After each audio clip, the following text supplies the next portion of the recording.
يا لا لا لا لا يا لا لا لا لا لا لا يا لا لا لا لا يا لا لا لا لا يا لا لا لا لا لا لا يا لا لا لا لا يا لا لا لا لا لا. وتذكرت زماني معهم ما أجمله ذاك الزمان حين غابوا لم تغب ذكرهم لو نسينا الدهر لم ننسى هوانا وتذكرت زماني معهم.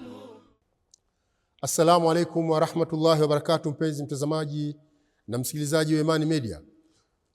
Naam, ni kipindi maalumu ndicho ambacho leo hii tuko nacho. Kama kawaida ni mtiririko na silsila ya vipindi ambavyo vimetangulia katika vipindi vyetu maalumu hivi vyenye kuzungumzia historia za waliopita. Leo hii kwa mara nyingine tena mwana historia wetu Mwalimu Mohamed Saidi ndiye ambaye tuko naye akutuletea historia ya nchi yetu ya Tanzania kuanzia Tanganyika hadi hivi sasa. Nampa nafasi hii Mwalimu Saidi ili aweze kuendelea na pale ambapo tulipoishia. Nadhani kwamba kwa kumbukumbu tu tulipoishia ni pale alipoelezea kwamba Mwalimu Nyerere aliweza kuchukuliwa kutoka Ikulu na kuvishwa Kigamboni na kuweza kuenda kupumzishwa katika nyumba ya mmoja katika wananchi wa Tanzania. Mwalimu Mohamed Saidi, nakupa nafasi. Sasa unasema umemvusha na Mwalimu akawa na mlinzi wake kwa Mbwimbo, na baadaye mzee Kawao naye alikwenda pale, wakakaa pale kwa siku 3. Lakini huyu bwana mwenye nyumba hii au nyumba hii wenyewe hakuna mahali popote imeonyeshwa, wala huyu bwana hakuna mtu anajua, hakuna habari zake kamili. Sasa hii ikawa mimi naangaisha akili yangu.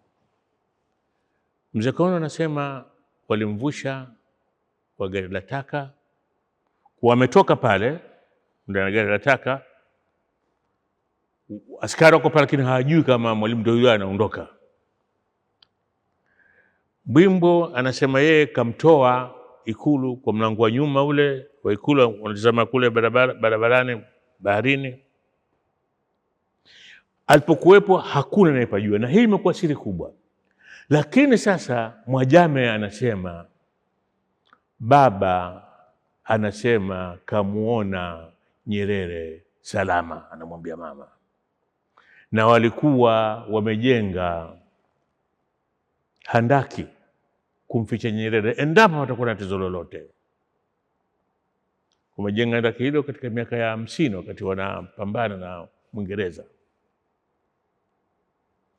Sasa yeye kakuwa hajui mpaka mfanyakazi wa pale shamba anamwambia, na lile shamba lenu ambalo Mzee Dosa alijenga handaki vile vile limechukuliwa. Alichukua ni nani?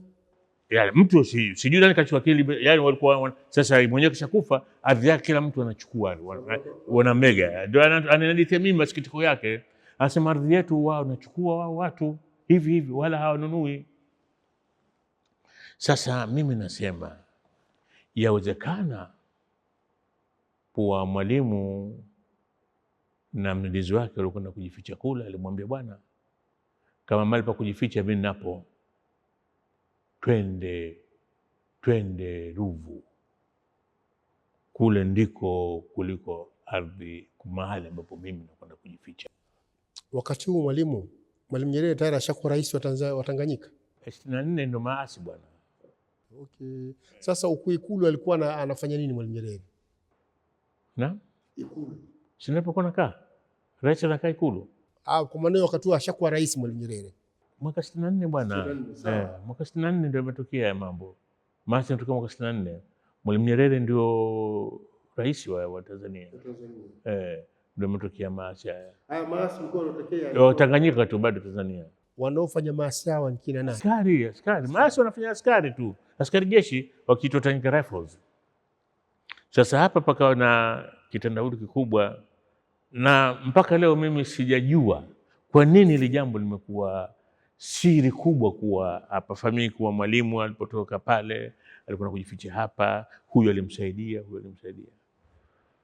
Hata bila hiyo, hata pale kwenye ile handaki ni sehemu ya historia ya uhuru wetu.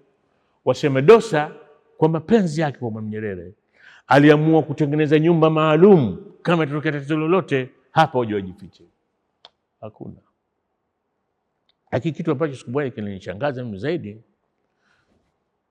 hii TV Imani tuko tunafanya vipindi, nadhani utavikumbuka, walioacha alama. Tukenda kuzungumza na mzee Kitwana Kondo nyumbani kwake. Sisi ndio watu wa mwisho kabisa kuzungumza mzee Kondo. Mzee Kondo siku zote sisi tukimwomba aandike historia yake, atuhadithia ile mambo yaliyopita ukoloni, lakini alikuwa anakataa, akijua mengi mzee Kondo. Nini kinamwacha alikuwa anakataa? Naam. Kwa nini alikuwa anakataa? Sijui kwa nini alikuwa anakataa, Yesu kujua kwa nini alikuwa anakataa, hakukubali. Siku ile tuko pale, wakati zinafungwa kamera, akaniita, sema Mohamed, njoo hapa.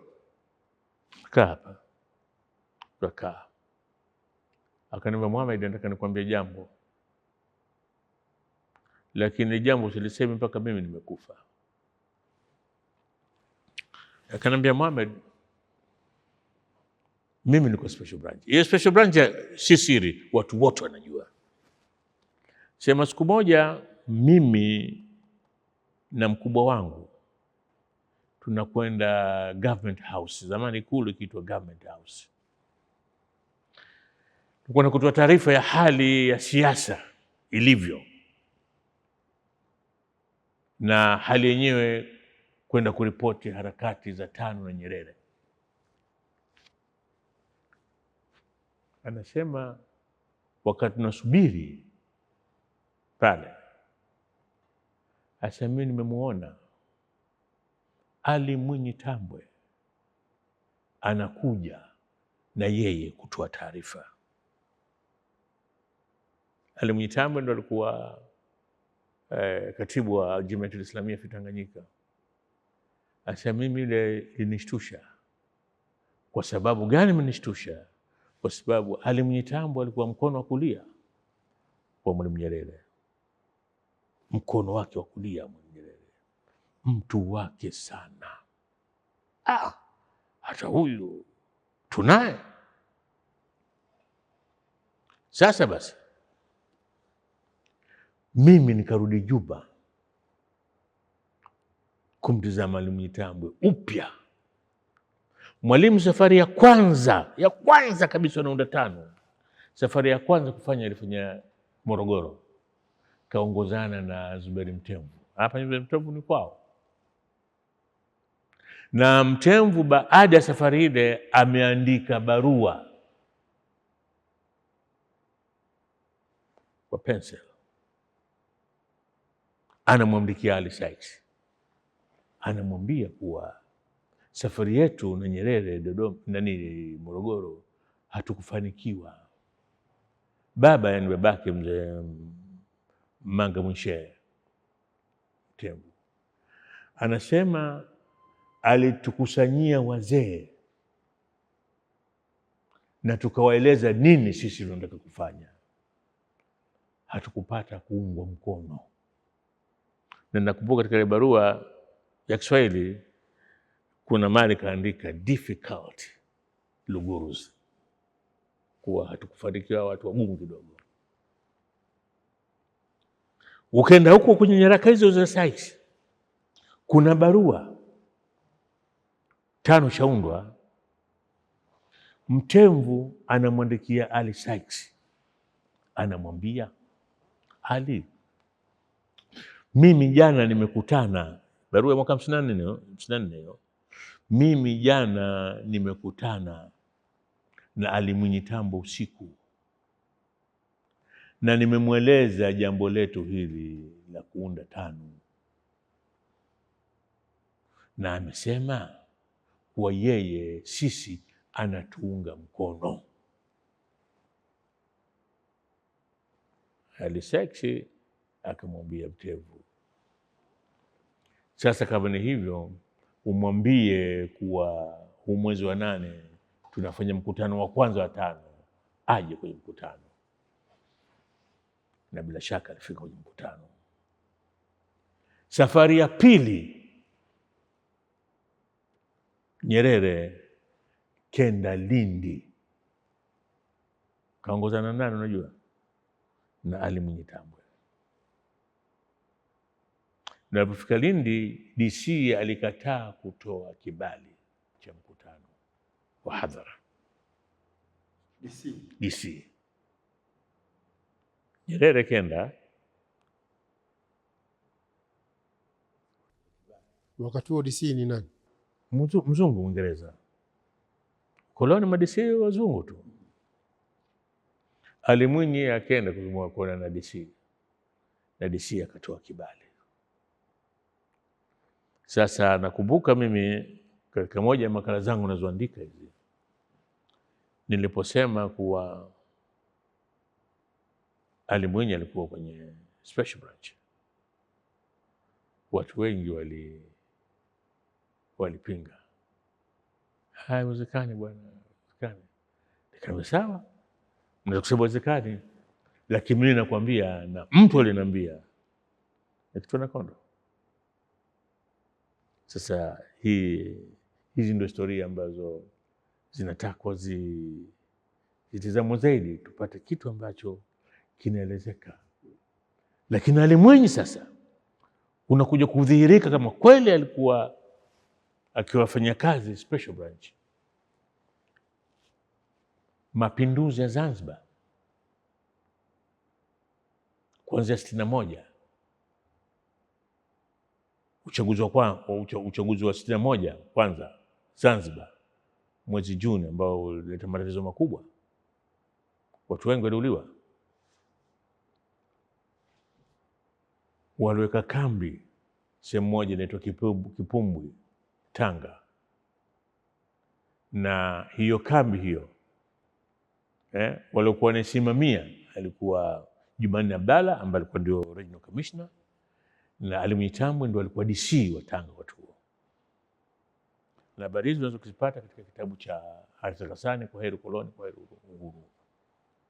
Na Ali Mwinyi akahusika sana katika mapinduzi ya Zanzibar. Ali Mwinyi, mzee Ali Mwinyi Tambwe akahusika sana katika mapinduzi ya Zanzibar, lakini baada ya mapinduzi yale akawa hapendi mtu amuhusishe kwa yeye alihusika katika. Kwa nini? Nadhani kwa sababu ya ile damu iliyomwagika katika mapinduzi. Hakuna mtu ambaye angependa yeye ahusishwe na mapinduzi yale. Kwa maana yeye alikuwa akiyajutia au vipi? Bila shaka alikuwa anajuta. Bila shaka alikuwa anajuta. Damu nyingi ilimwagika pasi na sababu, kwa sababu serikali ilikuwa ishaanguka. Kwani yeye alivyoandaa lile jeshi, alivyoliongoza kwenda kuvamia, hakujua kama kule kutatokea maafa namna hiyo? Yeye si aliandaa jeshi, sema yule alitoa kibali kuwa liwekwe jeshi kwenda kupindua Zanzibar katika ardhi ya Tanganyika. Yeye ndio wa kwanza kuulizwa, sio Ali Mwinyi. Ali Mwinyi alikuwa anatumikia tu. Hapo wakati anatumikia hakujua kama mimi natumikia kwenda kufanya maafa kwa watu madhulumu. Ile swali anaweza kujibu yeye mwenyewe tu, anaweza kujibu kwa wewe hukujua kuwa unatumikia dhulma. Alijuta. Mimi Ali Mwinyi nimezungumza naye, lakini nizungumza naye historia ya 5 na aliniambia kabla kuwa Ali Mwinyi usimgusia habari ya mapinduzi, anaweza kukufukuza nyumbani kwake. Tukirejea karibuni tu hapa, Mheshimiwa Rais mstaafu Benjamin William Mkapa ambaye tayari ashatangulia mbele ya haki, kabla hajafariki aliandika kitabu kujutia yale ambayo yalitokea katika utawala wake, kuonyesha kwamba huyu anajuta, na kama alikuwa ni Muislamu tungesema kwamba ametubu. Umeona? Je, yeye kuna maandishi yote aliyoandika? Ali Mwinyi hakuandika chochote, na amepewa medali ya mwana mapinduzi na akaipokea. Amepokea. Sasa uone kama bado kusema pokea make, nadhani ile imetoka yeye kisha kufa. Ali Mwinyi ilitoka shakufa, manake angekuwa tungesema kwamba angekataa ile, lakini walikuwa kuwepo. Mwenye kishafariki, nimetoka ile wale waliofanikisha mapinduzi, na wengi ambao wameshughulika kwenye mapinduzi lakini hawajapewa tuzo. Ni historia ngumu kidogo, tumetoka kidogo, lakini ndio hiyo nilivyokuambia kuwa Waingereza walikuwa na watu wao ndani ya tano ambao walikuwa wakiwapatia habari, wanawatumia na watu wao wengine isipokuwa na Watanganyika wenyewe. Ukoloni una changamoto nyingi sana. Changamoto nyingi sana, kwani jeshi la Wazulu wale si Waafrika wale wamekuja kupigana na Waafrika wenzao. Ni changamoto za ukoloni hizo. Naam. Lakini Mwalimu Saidi, haya majuto ya namna hii inakuwa kama ni kwa Mwenyezi Mungu hayana msamaha. Sisemi kwamba ni moja kwa moja hivyo, nitoa mfano tu, kwa sababu unapojutia jambo kwamba ulifanya kosa, unatakiwa ukiri, sio uchukie, usitaki kuonekana kwamba umefanya. Ukiri kwamba wewe umefanya kosa na ukiri kwamba hutarudia kosa lile. Sasa kama watu hakuacha maandishi kama haya ya kukiri kwamba kafanya kosa, unadhani jamii itaona kwamba wewe uliona kwamba ni kosa? Itaona kwamba wewe ulifanya vile ukiona kwamba ni sahihi. Kwa hiyo tumwachie Mwenyezi Mungu kwa yale ambayo amepita kwa watu kama hawa. Mwenyezi Mungu ndiye ambaye atakayejua atafanya nini. Ile kwa katika nyoyo zao wenyewe ndio wanajua, na Mwenyezi Mungu Subhanahu wa Ta'ala. Lakini tunaombea Mwenyezi Mungu awasamehe. Amin. Kutokana na yale ambayo wameyafanya. Asante sana. Tukirejea katika kipindi chetu, kuna swali muhimu ambalo mmeliweka hapa. Naam. Wakati wa mapinduzi wa mapambano na Wajerumani, Uislamu ulikuwa unaonekana kwa macho katika jamii. Wakati wa mapinduzi ilikuwa jamii labda inafahamika kwamba hawa ni Waislamu, na watu wakiwa wanaonekana kwamba wapambana na Wajerumani kutokana na Uislamu wao. Katika vita vya Majimaji, askari wa Majimaji walikuwa kuwashambulia wamishonari na majengo yao. Wamishonari ambao ni Wakristo. Naam. Walikuwa wakishambulia. Selemani Mamba alinyongwa kwa sababu alimuua yule anaitwa Cassian Spisi, Mjerumani. Ni katika wamishonari walikuwa kusini kwa alimuua. Na Selemani Mamba naye akanyongwa. Kwa hiyo walikuwa wanawaona kama hawa na Wajerumani kitu kimoja, wamishonari na serikali kitu kimoja. Lakini Uislamu ulionekana zaidi kwa macho, dhahiri wakati wa kudai uhuru wa Tanganyika. Hili lilikuwa huna shida, kwa sababu hata mikutano yao ya 5 ilikuwa ianzi 7 na dua,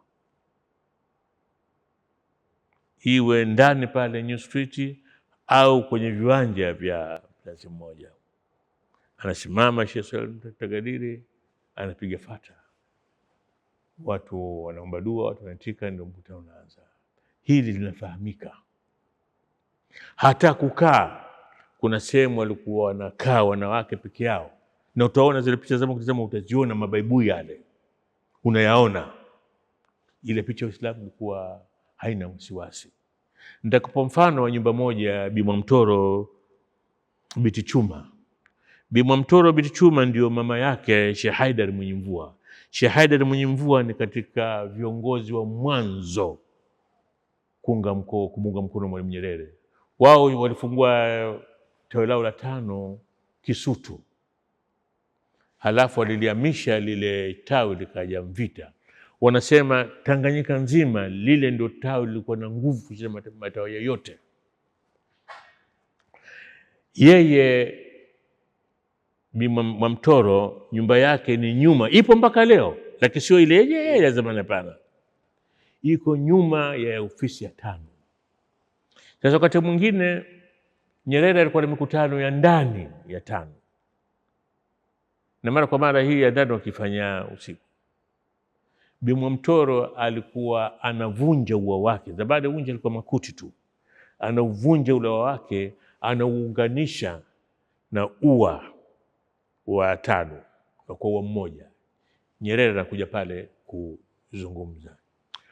Wanachama wanawake walikuwa wanakaa nyuma huku nyumbani kwa kwenye ua ule wa Bi Mwamtoro, wanaume wanakaa ule wa ofisi ya 5 yenyewe, na kulikuwa na mlango maalumu ambayo wanawake watatokea, hawatoki ule wakasuguana na wanaume. Sasa hii ulikuwa unaziona wazi, Uislamu unauona. Ukisema baraza la wazee wa 5 wazi unaona. Nitakwambia kitu,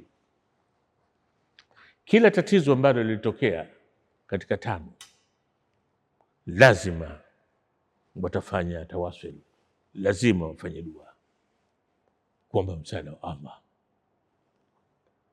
Mwalimu anasema yeye kafanyiwa dua kwa tambaza, lakini sichojua yeye ni kuwa yeye hakuwa mtu wa kwanza. Si mtu wa kwanza. Mtu wa kwanza kufanyiwa dua alikuwa Rashidi Alimeli. Rashidi Alimeli. Rashidi Alimeli alikuwa kijana wa Kingazija.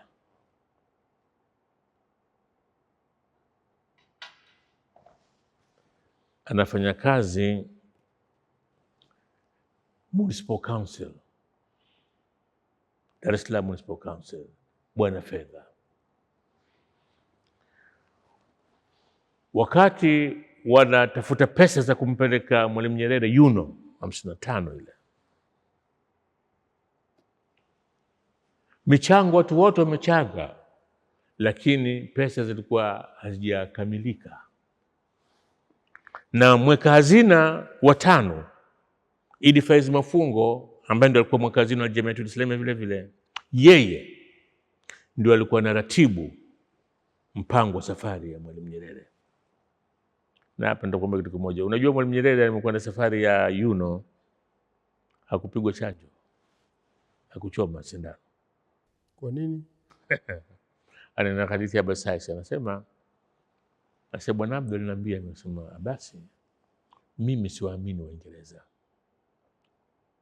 Hili jambo la safari Nyerere, sasa tunafika mahali anataka kupigwa chanjo ya safari, utalisimamia wewe. Na wewe hakikisha kuwa cheti tunakipata, ile vaccination certificate inapatikana, anakuwa anapewa, lakini si chanjo chochote. Ananiambia bwana, basi amwambia sema amekwenda kuchanja. Nini hofu? Wasimdhuru. Nitakupa kisa kingine baadaye cha sumu ambayo walihisi kwa Nyerere amepewa sumu nyumbani kwa Abu Sykes. Kisa kinavutia sana. Twende kwenye dua. Yeye akachukua pesa zile akampa Idi Faiz atie kwenye safari ya Nyerere, lakini akamwambia hizi pesa nimetoa ofisini, harakisheni huyu mtu akawahi mkutano New York, alafu waambie 5 haraka haraka wapite wanakupita, hizi pesa zirudi. Ni jambo ambalo kila mtu alikuwa na hamnalo. Watu wengi walichanga, akina Mbowe huko Moshi wamechanga, akina Kagasheki, Swedi Kagasheki Bukoba huko wamechanga, kila mtu Kidosa kachanga, Abdul Ali Rupi, wote wale unawajua wazito, lakini safari ilikuwa ina gharama kubwa. Sasa basi ndani ya 5 special branch wana mtu wao kenda kueleza serikalini kuwa kuna pesa zimetolewa katika mfuko wa Municipal Council, zimetiwa kwenye safari ya Nyerere. Na bila shaka alikuwa nani, Ali Mwinyi Tambwe. Makali Mwinyi Tambwe alikuwa ni secretary, na vile vile ana nafasi kwenye chama cha 5 kulia kwa Mwalimu Nyerere. Mambo yote pale yeye anayaona na nini. Siku ya pili wameingia bwana wakaguzi, auditors. No. Rashid Ali Meli kapata mshtuko haraka, mkimbilia bwana Abu Said, fikisha habari ya tano kuwa hali ndio hii. Kikafanywa kisomo usiku kucha. Mwalimu Saidi, tuishie hapa kwenye kisomo hapa, kutokana na muda umetupa mkono. Tupate mapumziko kidogo, alafu tuweze kuendelea kuanzia hapo. Mtazamaji, tunaenda mapumziko. Baada ya mapumziko tarejea tuweze kuendelea na kipindi chetu. Shukrani.